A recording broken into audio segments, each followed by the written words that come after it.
नवी मुंबईमध्ये शिवसेनेकडनं आज जोरदार शक्ती प्रदर्शन करण्यात आलं। उपमुख्यमंत्री एकनाथ शिंदे यांच्या नवी मुंबईतल्या ऐरोली मधल्या रोड शोला तुफान गर्दी झाल्याचं पाहायला मिळालं। उपमुख्यमंत्री एकनाथ शिंदे यांच्या सोबत आमची प्रतिनिधी आकांक्षा देशमुख हिने एक्सक्लुझिव्ह संवाद या दरम्यान साधलाय। आपण हा संवाद पाहूया।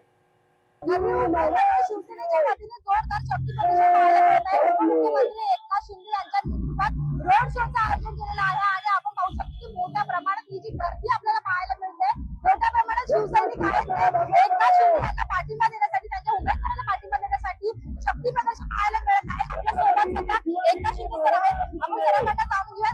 शक्ती प्रदर्शन चालू आहे, शिवसेनेला पाठिंबा मिळतोय जोरदार, उत्स्फूर्त असा प्रतिसाद या ठिकाणी पाहायला मिळतोय।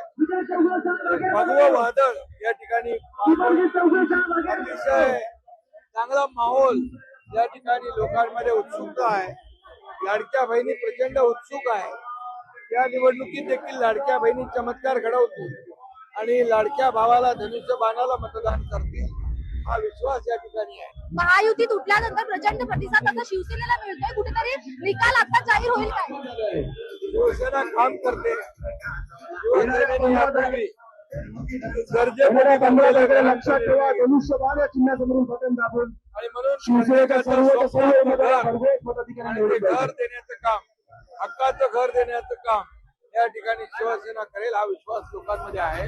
या 15 तारखेमध्ये या ठिकाणी नवं सरकार, नवीन परिवर्तन या ठिकाणी घडेल।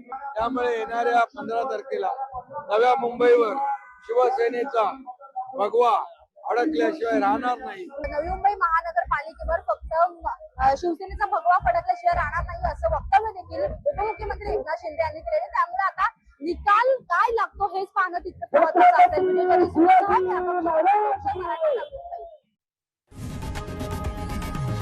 लोकशाही मराठी ऐका, पहा, जागरूक रहा।